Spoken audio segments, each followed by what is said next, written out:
stepping back and stroking two. Bogdanovich thinking about a three. There it is. Yes! See it again. No double team help, and Embiid takes it right to the rack. Embiid, step back, jumper, you bet. There he is again. The Euro step there. Embiid getting Gobert to fight. Nice feed to Embiid.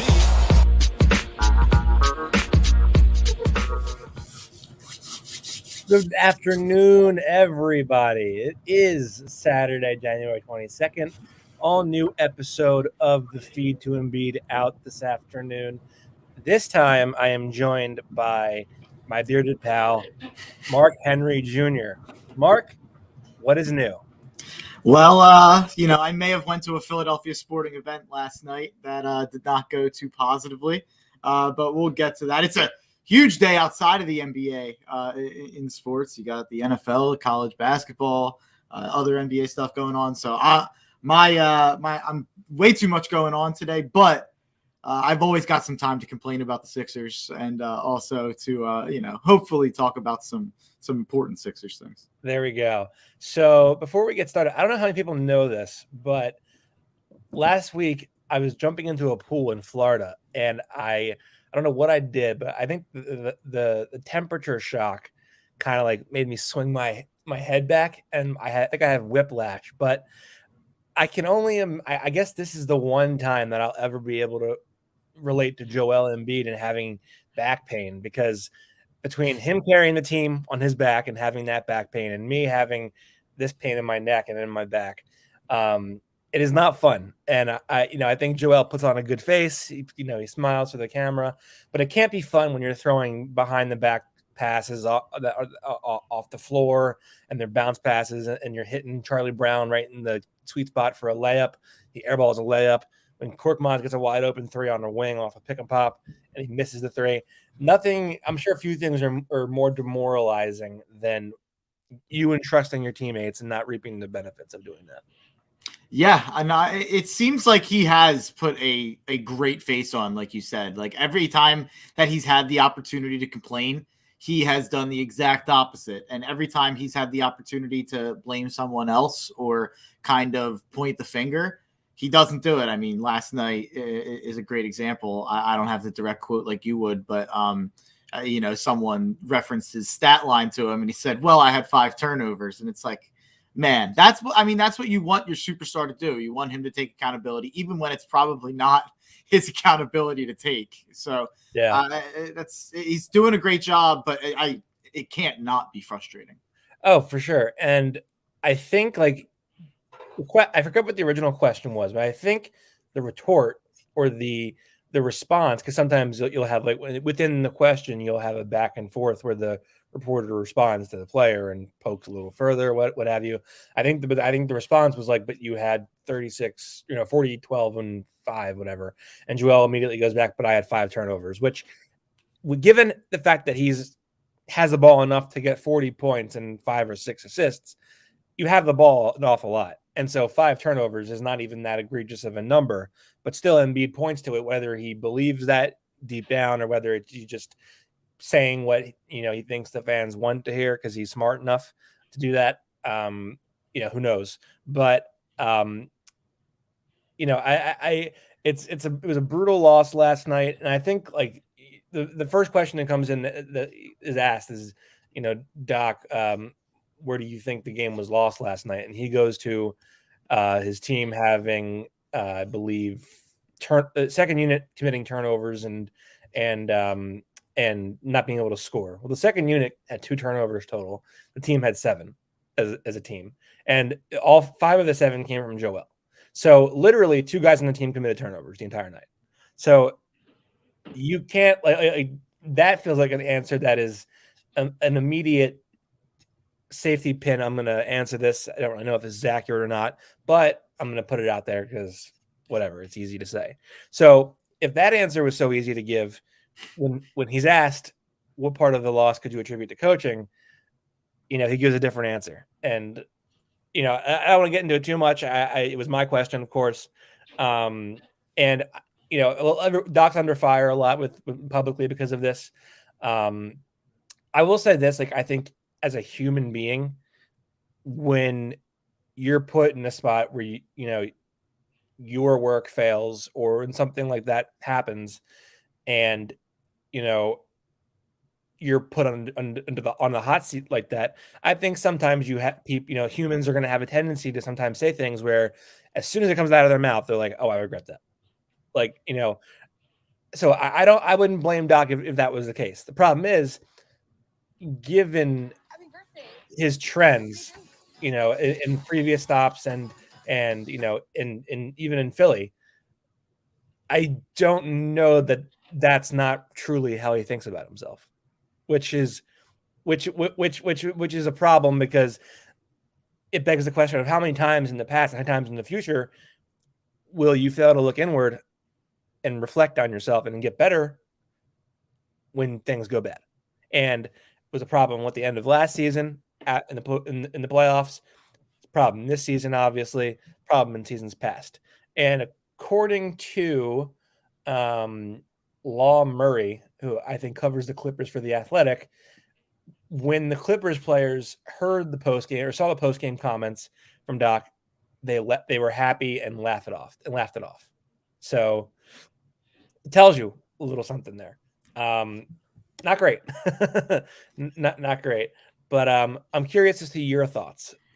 So it's funny. So my first thought is just that I want to say that it's very funny that this ended up being Austin, that Doc kind of sniped back at, because me and Austin, like I said last time I came on, we agree a lot and we also disagree a lot. I would say one of the things that me and Austin have disagreed on is Doc Rivers. And anyone who follows me or knows me, I am supremely negative on Doc Rivers, and I'm not a fan of his work as a coach. And this did not help.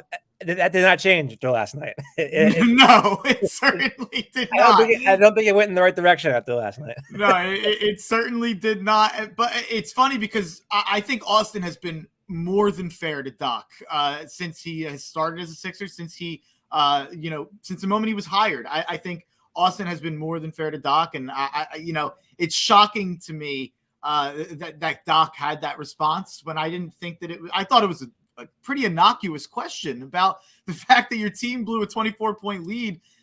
Is there anything you could have done differently? Can you attribute this loss to coaching? Is kind of the question. And when he kind of snapped a couple weeks ago at Keith Pompey, I excuse that personally, and anyone who follows me, listen to me on Everything's Fine heard, I excuse that because I do think Keith has kind of had a negative slant towards Doc and the Sixers in general. And I thought, that maybe that's Doc factoring in his personal opinion of someone into the question. And now I kind of look back at that and I kind of think I was misjudging it. I kind of think Doc just gets upset after losses and kind of lashes out. That's where I'm at this point. And he has no accountability. He wants everyone to know that it's not Doc's fault, in my personal opinion. The thing I said about Joel Embiid and how accountable he was and how he was willing to say something, like you said, even if he didn't believe it, even if that's not in his heart of hearts why Joel thinks they lost last night, he still said it. And Doc can't do the same thing. Doc can't do the Andy Reid where he goes, oh, well, I did a bad job and I'll take ownership for the team and I need to do a better job. You'll never hear that from Doc. It's just not how he's wired. And like you said, I think that's a problem, because when you have this many collapses, and it's not just as a Sixers, this is not a Sixers Doc Rivers issue. This is why I was upset when they hired him. It dates back to the Celtics. You can look at the Celtics, you can look at the Clippers, you can look at the last decade, and he has these issues. And like you said, that he has not looked inward and tried to do something differently when he feels a big lead slipping away. It was a replay of the Hawks game 5. It really was a replay in terms of how the game slipped away, and he did nothing differently. And the definition of insanity is to do the same thing again and again and expect a different result. And that's where I'm at right now with Doc Rivers. So, I mean, I think there are like a couple of distinctions. Like, number one, and I've gotten a ton of support from fellow reporters and fans, and they're like, yada yada yada, and I appreciate it. I also had fans say it was out of line and it was an inappropriate question. To which I say I don't apologize for anything that I asked because it was a perfectly reasonable question to ask. And if you want to, cap for Doc, by all means, take the credential and go. Take my credential and go. Kisses behind. I don't care. I'm not apologizing for that, but I do think like. Let's say, well, he 24-point lead, and how can he, what do you expect him to do when you had to play Charlie Brown for Colin Korkmaz and Isaiah Joe? Well, he had a 24-point lead in the game. Not just he, the entire team had a 24-point lead in the game. So clearly something was right, and then it wasn't right, and then it continued to go in the wrong direction. It wasn't like it was tied throughout and the Clippers pulled out the last second. That would be fine. That would be there are reasons that happens. Okay. That's fine. You are up 24 points in the third quarter, and you lost the game by a point to a team that was without two of its best players. And meanwhile, and I've credit, I think, to Steve Jones, who did a great Twitter thread on this. You could see LA's adjustments, and you could see them, and you could see how Ty Lue is moving chess piece after chess piece. And the Sixers are responding, with every third move. They're responding on their own, and that's not good enough. And last night it hurt them. And again, forgive Doc can't make guys shoot better than 622. That's just guys not shooting the ball well. And they had some defensive breakdowns. I think most notably, like they were in drop and Korkmaz slid over a little far and help, and then that left Luke Kennard open for a three. That's just one example of numerous lapses mentally that I can't say like Doc's at fault for Korkmaz being in help when you were in drop coverage and you don't need that help. But it's a trend, and I think like what it comes down to, and I think Derek Bott has written on this before, is I think this is a guy who feels that media of all shapes, sizes, backgrounds, whatever, ages, are not qualified to question him on basketball. And I don't think anyone's doing that. I don't think anyone's saying, like, what are your qualifications for this job? But as part of our job as reporters, we have to think about what do the fans want to know? And when you blow a 24-point lead, they want to know why the entire team did it. And Doc is part of that team. And if he gets part of the credit for winning games, he also gets part of the credit for losing games. Yeah, no, I completely agree. And I think Kevin Kincaid wrote a good piece on Crossing Broad as well about the situation. And he compared it to when he asked in the playoffs last year if it was going to be a worthwhile strategy to maybe bench Ben at the end of games to try to avoid hack-a-Ben situations. And Doc basically, publicly criticized Kevin Kincaid and said he didn't play ball or whatever. I don't remember the exact quote again, but he killed the question and he tried to kill the reporter's credibility in that case, in my opinion.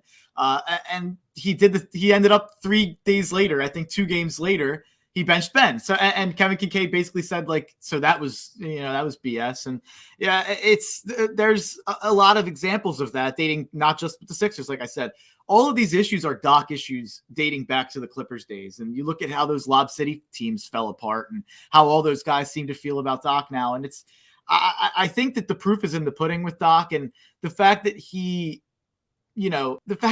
I think the response says so much. What he said, would you ask Pop that question? When he said that, I couldn't believe it, because you are not Greg Popovich, man. Like Doc Rivers, he won a ring. Let's give him that credit, and I'm not trying to take that away. And I'm not even going to do the thing where I say that his GM won it for him by getting Ray Allen and Kevin Garnett for pennies to pair with Paul Pierce, who he was not doing great with just Paul Pierce for a long time. But I would say that, he won a ring, and that's hard to do. He probably should have won more with the team he had in Boston, but he didn't. And then you look at what he did in LA and the repeated failures. Greg Popovich has 5 rings spanning over like 3 different eras of Spurs basketball, basically. Like he was basically able to to do it at the beginning, and then he did it again probably like 4 or 5 years later. And then with Kawhi growing him later on in the older Duncan era, the older Tony Parker and Manu, they ended up winning another ring. Doc Rivers has shown the ability to lead a team to a championship one time. And that was a really long time ago. And he expects Philadelphia fans and Philadelphia reporters to basically kowtow to a championship ring from 13 years ago. And if you think about what he's basically saying when he says he's earned that, and maybe he just means 20 years of coaching or 30 years of coaching, whatever. Maybe he just means the amount of time he's been in the game. But in my opinion, I think a success. And, maybe he doesn't measure success by just rings, but he has one ring. And we're supposed to kowtow to that happened the same year that the Philadelphia Phillies won the World Series. Like, just to give some retrospective for how long ago that is. Like, Phillies fans I know that I joke with, we joke about how, that team still trots that team out there to try to get any goodwill, and how they've been doing that for years now. That was 13 years ago. Like, this title Doc won was so long ago. It's just a lot of respect for something that happened a really long time ago that he's expecting.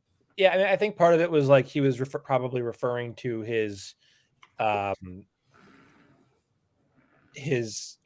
season resume, because I think he's like 10th all time in wins or whatever. But if your recognition is based on regular season wins, what do you want? You want a banner of regular season wins? Like, but that's not how this is. A business of championships. You're judged by your rings.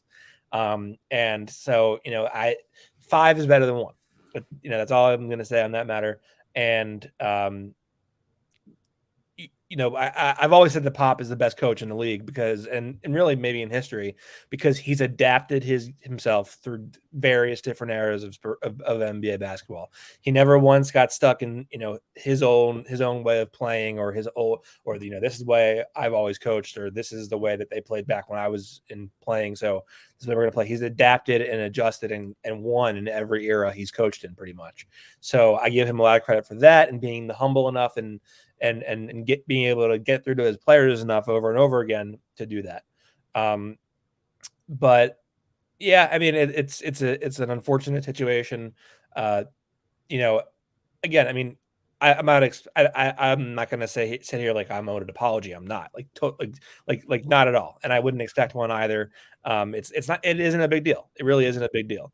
But it just kind of, I think, gives you a glimpse into the way that the human being thinks of themselves. And I think that might be part of the problem as to why in the past there's a history of Doc having, blown leads.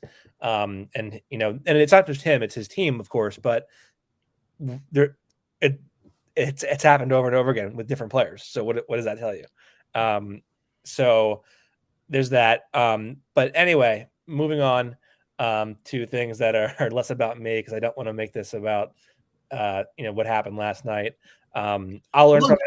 I could have asked a better, more direct question, but besides that, that's all I got to say about the matter. Just real quick to finish it off on my end. I personally don't think there's anything wrong with the question, and I think if it was more specific, I think that he would have had a similar. I think he was just going to answer it that way if anyone tried to doubt his coaching, in my opinion. And I do think it's good that instead of the way that he did with Keith or the way that he did with Kevin, where he attacked their credibility. I feel like he didn't do that with you. I still thought it was disrespectful, in my personal opinion, and how to handle the media as a public figure and as a guy who makes money to deal with the media and makes money because of I just always am bothered by players. And I'm not, you know me, like I'm not looking for a press pass. Like I'm not a media guy. Like that's not who I am, but I'm always bothered by coaches and players not respecting the media because, if the media wasn't covering the sport and if this sport wasn't televised and there wasn't extra conversation after the games about what happened, then the money that you guys are paid would not be there. The money is there because there's interest, and interest is there because the media, kind of directs you in the way to watch the games and what to follow. And I think that the way that, you treat the media does say a lot, but I thought that it was good that he didn't, I think it was just a kind of a lashing out. And I think that that's a theme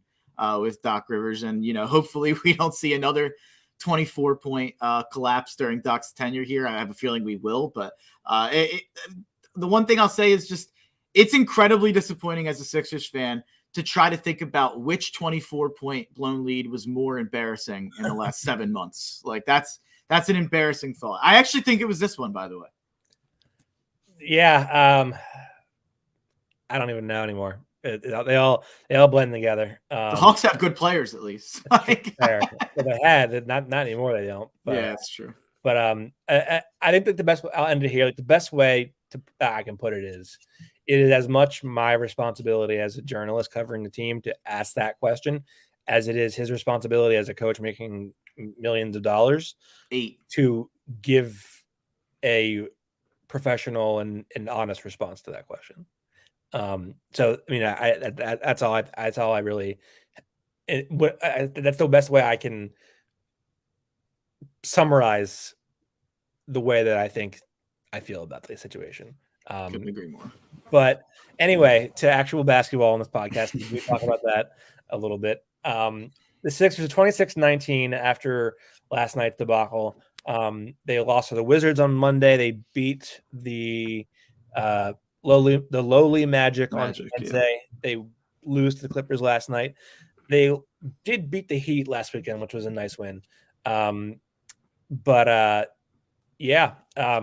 Right now they're 26-19 with a differential of 1.8. And I think that's a really important thing to note, point differential, because I think that tells as much an accurate story about what your team truly is as anything. And when you're 26-19 with a differential of 1.8, that means to me that you're probably a little lucky in your record and that you've had a couple calls go your way, you've had a couple shots go your way, a couple different, a couple team opponents made mistakes or missed shots. Things have gone your way more often than not, and that's why your record is where it is, and not just you sheerly outplaying and outperforming the teams on a night basis. I mean, look at the Bulls. The Bulls were dominant for a while.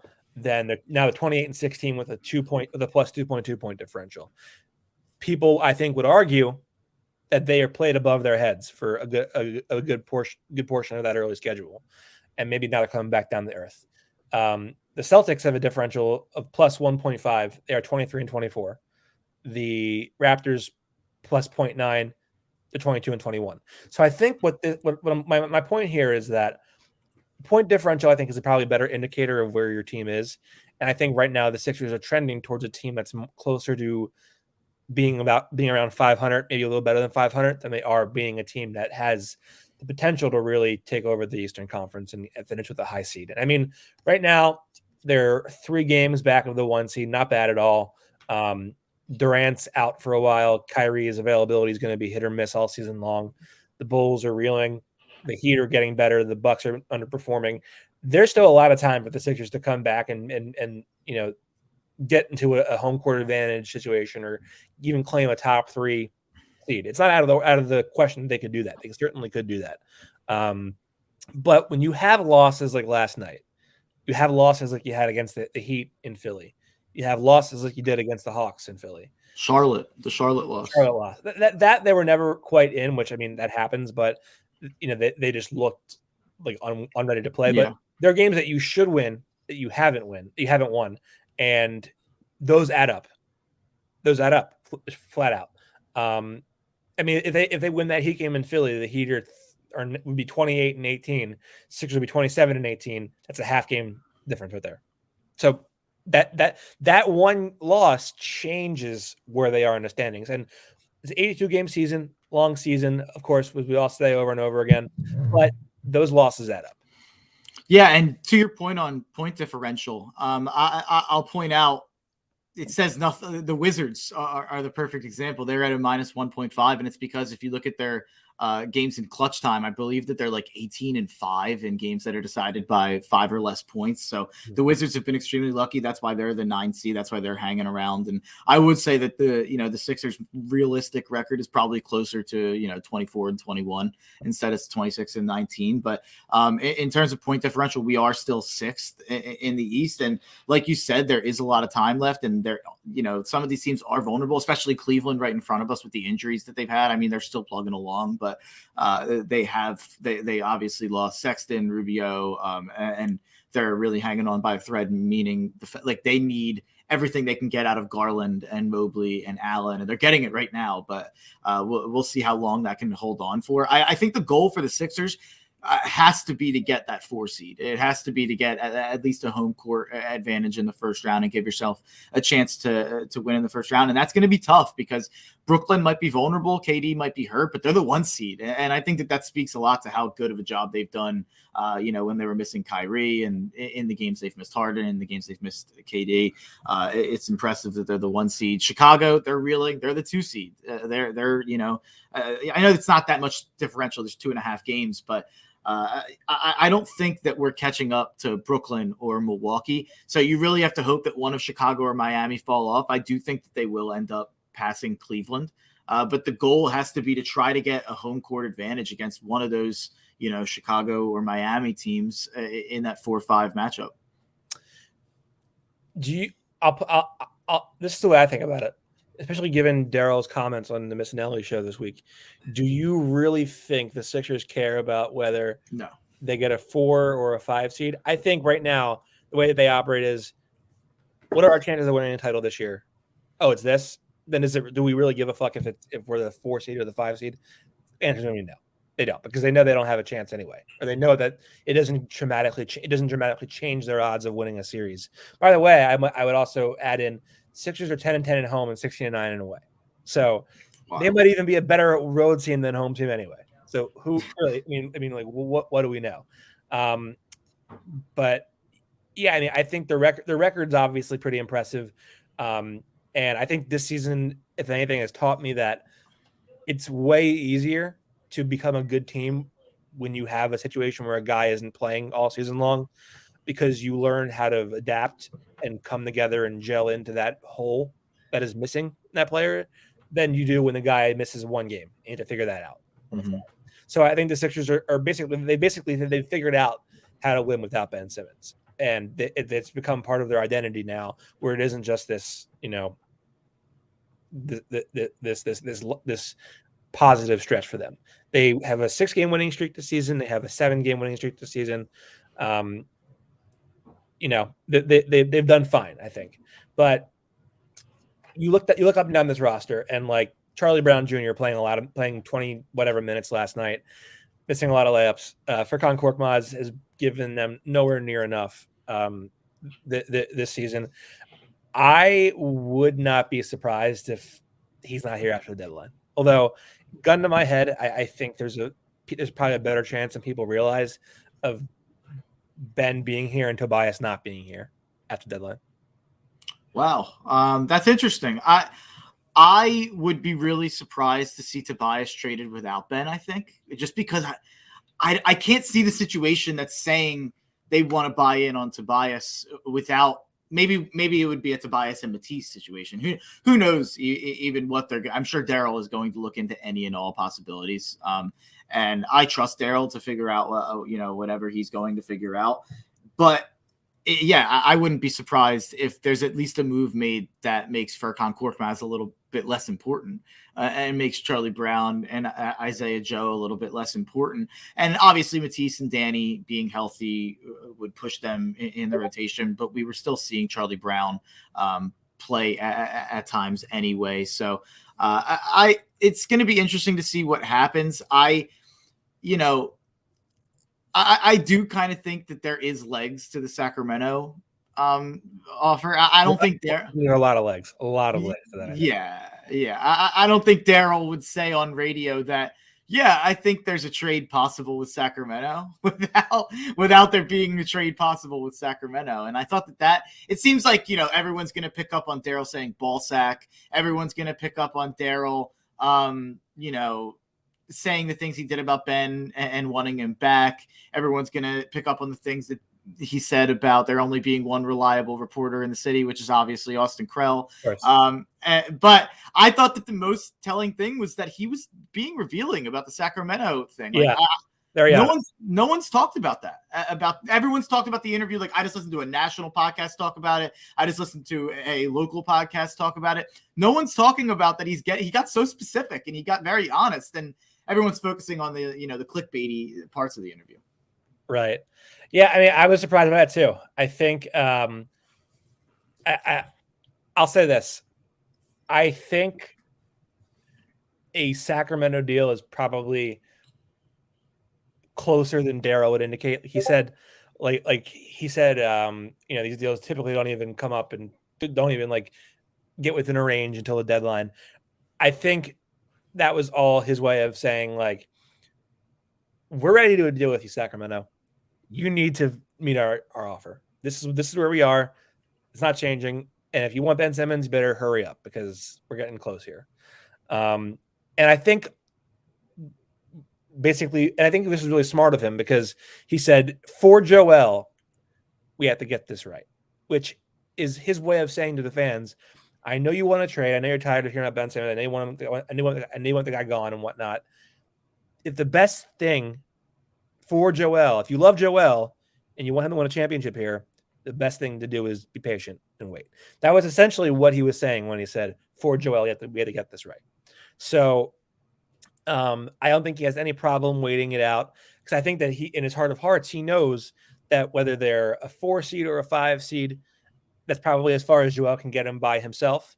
And their championship odds are not changing too drastically, whether they're that home team or they're that away team throughout the playoffs. I think for that reason, they're fine. I think Joel's on board with it too, because I think he recognizes I need to get an adequate guy back in order for this team to have a chance with me here. And, that was the first time really this week when Joel gets 50, he gets, the game last night. It was the first time that I really kind of thought about this team could be special. And Ben is perfectly happy to not be a part of it, which is selfish in a way because you could be helping this team get over to the top. And instead you're thinking about holding out. You're doing what's best for Ben Simmons, which is it's a shame, but it's the way it is. But going back to Embiid, because we talked a lot about Doc and this and that. He had a really slow start to the season. He said on Wednesday that when he hurt when he got kneed by Jonas Valanciunas in the first game of the season in New Orleans, that he couldn't really move, and so he couldn't get lift under his shot, and that was why he struggled early part of the year. He has gotten back up to with basically right at where he was last season, which is terrifying for the rest of the NBA. Right now, he's averaging 28.4 points per game, 49.8 from the field, 39.1 from three, 81.4 from the free throw line. Also averaging by far a career high in assists.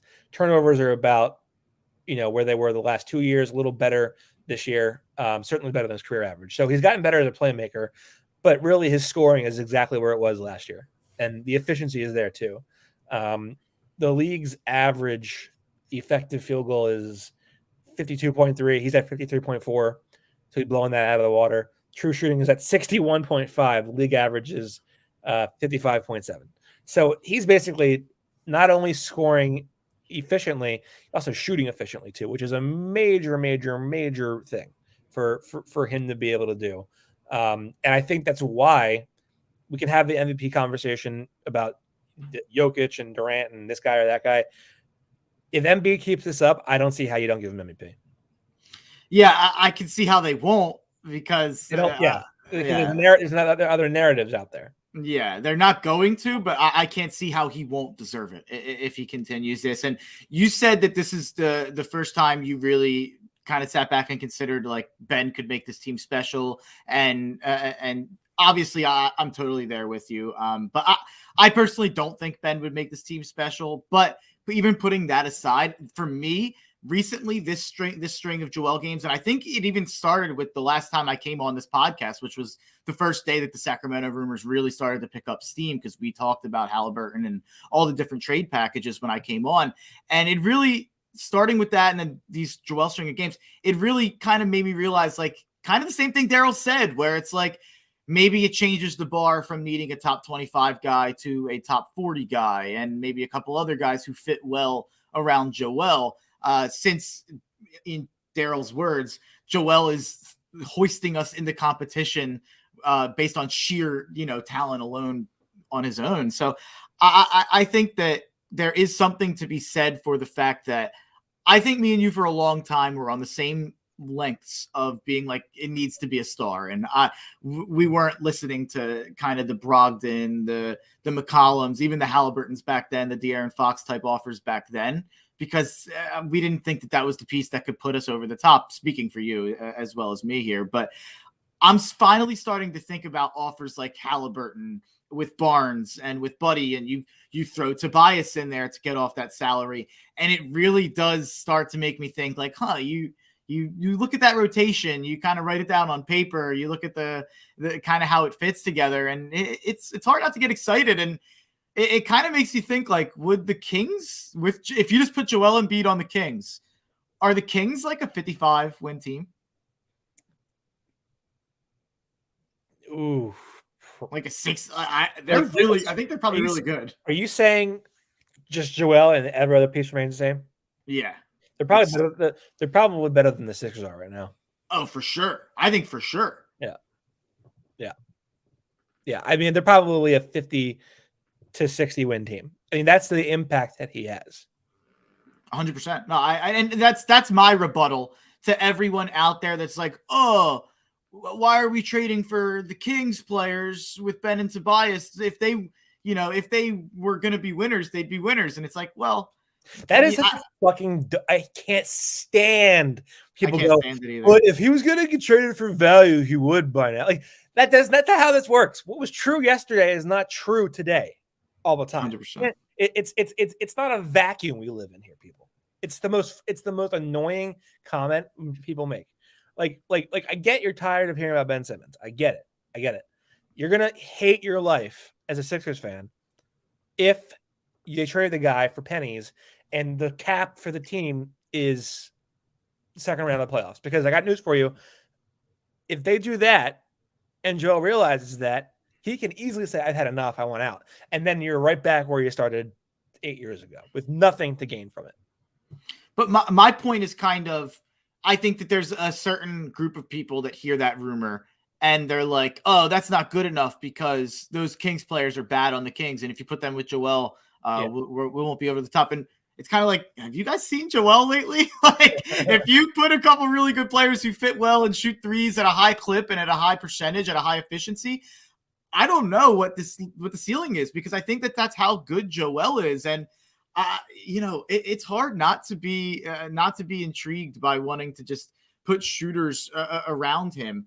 And there's also, I think that, the people that are like, oh, Daryl has misplayed his hand. Sean Brace said it the other day when he had me on Fox PHL the Gambler. He's been saying do the deal. Like, do yeah. Like, get me BJ Johnson or Bryce Johnson. The guy that Mike Wilbon wanted. Yeah. Good deal. But my response is, I think everyone can agree that in terms of like what seems like the reported offers that we've gotten, I think this last one's the most interesting. I think getting off Tobias and getting all these pieces from the Kings, I think that's the most interesting reported offer. So doesn't that alone tell you that Daryl's strategy to wait has been smart, since we just got the best offer we've gotten so far? Exactly. That's the point. Yeah. We have our first comment of the day. Fire Rivers. I don't disagree. There we go. People, I got news for you. I don't think they're going to fire him mid-season. No. I don't even think they're going to fire him this offseason. Honestly, I don't. Probably not. But that's besides the point. With I think, like, I don't think this is so crazy to say. Like, Embiid's gotten much better as a passer, but just because he's forced himself to. What happens if you get guys who will cut off the ball? What happens if you get guys that like won't shoot 1 of 6 from 3? Like last night, I literally in my game story, my game column, glorified Niang because at least he got off 6 threes. You can't say that about most of the guys on the roster. They won't shoot 6 threes. So the fact that Niang shot 6 through 3 quarters, even though he only made 1, at least they have a guy who will chuck them. They don't have a guy that'll chuck them. That's a big problem with the roster construction. And the fact that I have to give him credit for taking 6 instead of castrating him for only making 1 is a fault in the roster construction in itself. So and that's why I've been high on Niang and Green. That's why I've celebrated them when a lot of the fan base has not. They've kind of put them down. They've kind of acted like Danny Green, oh, he's lost it, or George Niang, oh, he's a chucker.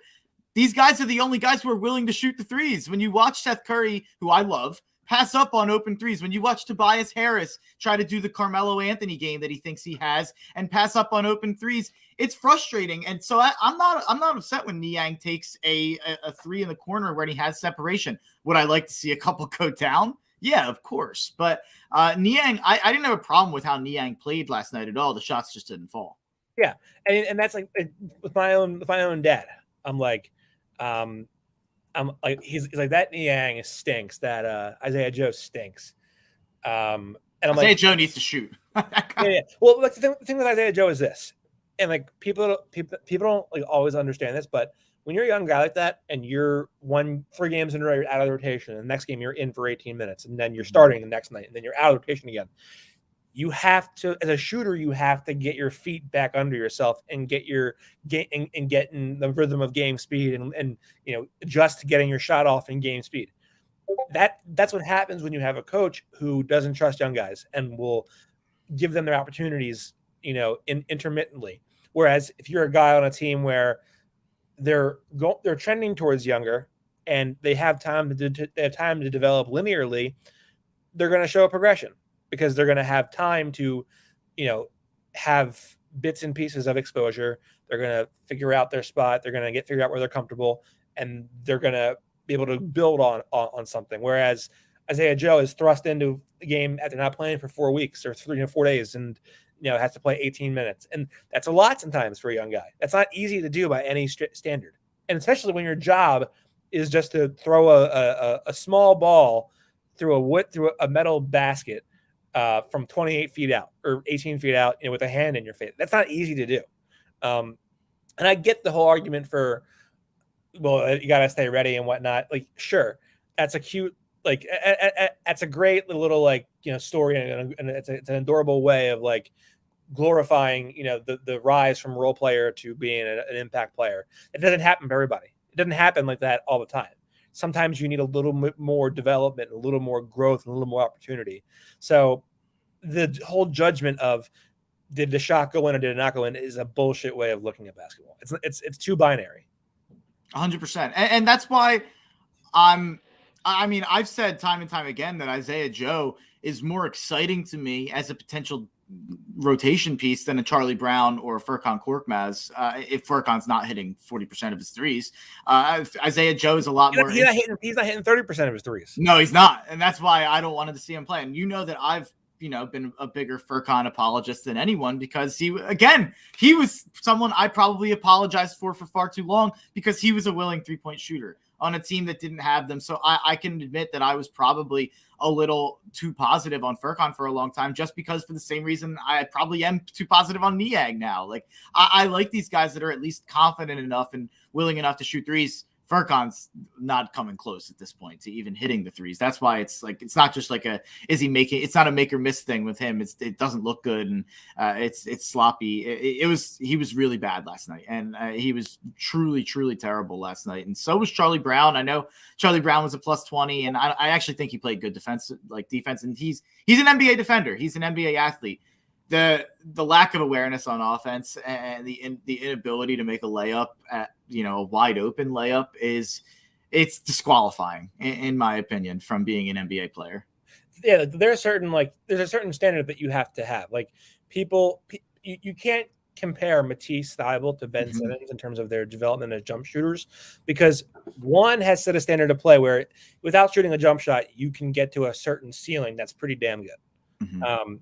Without the other one, you literally can't function as a basketball team sometimes.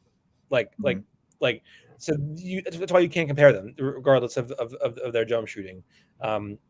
This differences, but people get on Danny Green for the whole 3-point shooting. What did you do for us? Yada yada yada. He's a better help side defender than anyone gives him credit for being, and at least he makes 38 to 40% of his threes. And even if he does the occasional chuck in transition, I don't really have a problem with that.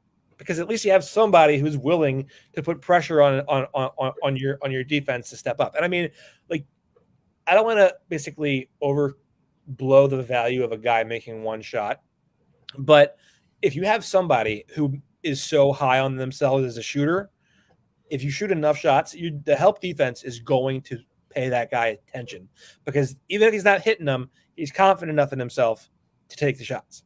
And that means that he's probably a decent enough shooter when he catches on. And even if he's shooting 0 of 6, it puts it in your head, I better step 1 inch closer to him so that I can get a test on him. And that 1 inch can be enough to open up the lane for Embiid. Unless you're Mo Bamba against the Sixers, and then you got to make 6 before the team adjusts. That was awful. That was a lot of Drummond. That was a lot. By the way, Drummond I will credit this. Doc saw Drummond he was throwing underhanded layups and tripping over himself and airballing the layups and just could not get anything going. He's like, all right, I've had enough of this. We're gonna get you out of there and get Embiid back in.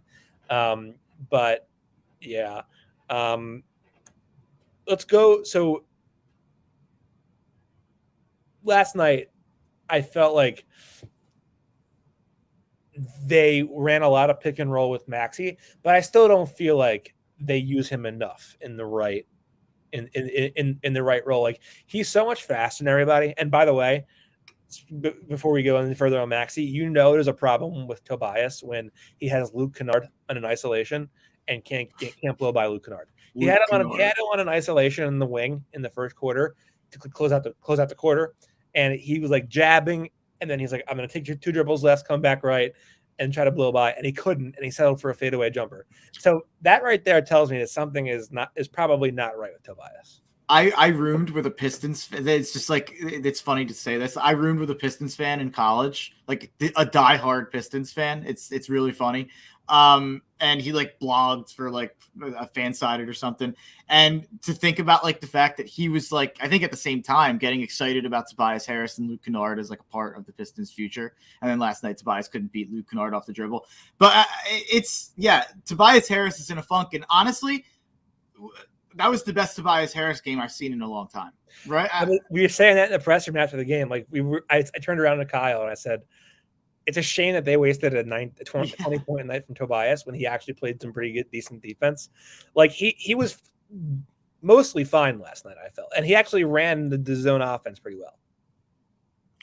Yeah, no, he was someone who was getting points. I'd love to see the breakdown of when he scored his points, but I do think he was actually getting some points in the third and the fourth when we were needing points and when we were really struggling and giving the game up. He was one of the only guys that was seeming to make anything happen. I know that Maxey didn't score until I think it was late in the third quarter until he had 14 at halftime. And I'm trying to look through the play-by-play here. I don't think Maxey scored with 41 seconds left in the third quarter. He went 12 minutes and he played the entire third quarter. He went the first 11 minutes and 20 seconds of the third quarter without scoring. I think he only took 1 or 2 shots if I saw correctly in there too. That's not enough. Maxey is a guy that, especially during the third quarter, when that was part of the lead slipping away, Doc has to know, okay, whatever's not working with Tobias, our threes aren't falling, Joel's not in the game, or Joel is gassed right now and about to get out of the game in the third quarter. Let's run something for Maxey. And that hasn't happened yet. Doc has not accepted, I think, that Maxey's the second best player on this team.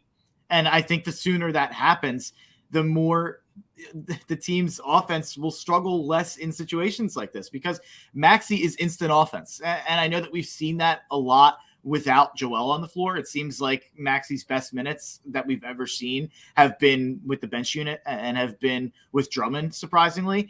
But it seemed in the first half like they were finally starting to kind of mesh together. It seemed like Joel and Maxey were playing off of each other in a way that is not very common for them. And it really seemed to wane in the second half, and they didn't go back to it whatsoever. It felt like, and I just didn't think Maxey was given enough, enough onus to create offense in that second half, like he was clearly in the first half. Yeah. Let me ask you this. Did you notice anything about Maxey's jump shot that was different? No, not really. I was sitting high up though. I'm in the cheap seats. Okay. You're down there. You're down there. You can feel the sweat bouncing off him on a fast break. That's weird. Where I am, I can hear guys yelling. So it is like you're like, oh shit, he actually said that. Like it's a little weird. My girlfriend was trying to spot you. We were sitting like above where you guys were. So I was like, we were like trying to find like where you were, and then I think we found you. But yeah, it was funny. Look for the guy with a nice cardigan and a bad haircut.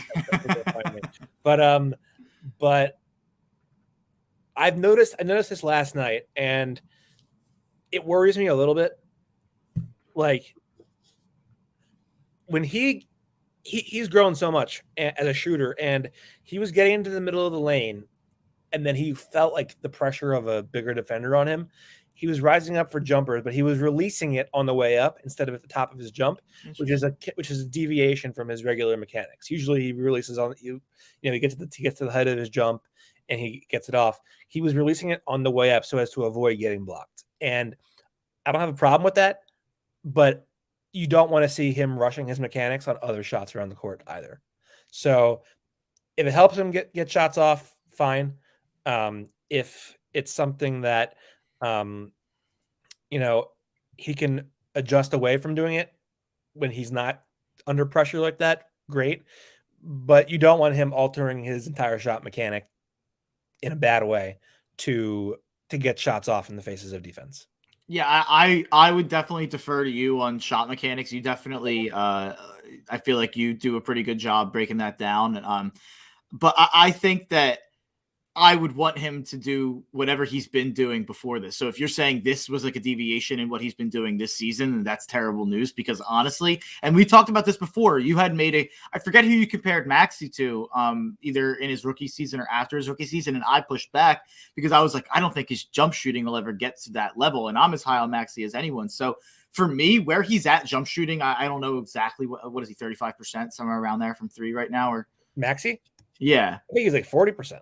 Oh, wow. Whatever he's at, I think I even undershot him there, but whatever he's at was like, this, he's 40.3% from three. That's insane. That's insane to me. Like, that is so far above whatever I thought his ceiling was. Like, I thought his ceiling and it's on pretty legitimate attempts. It's on like 5-6 attempts, right? 3.5 per game, which I would venture to say is probably amongst the team leaders, unfortunately.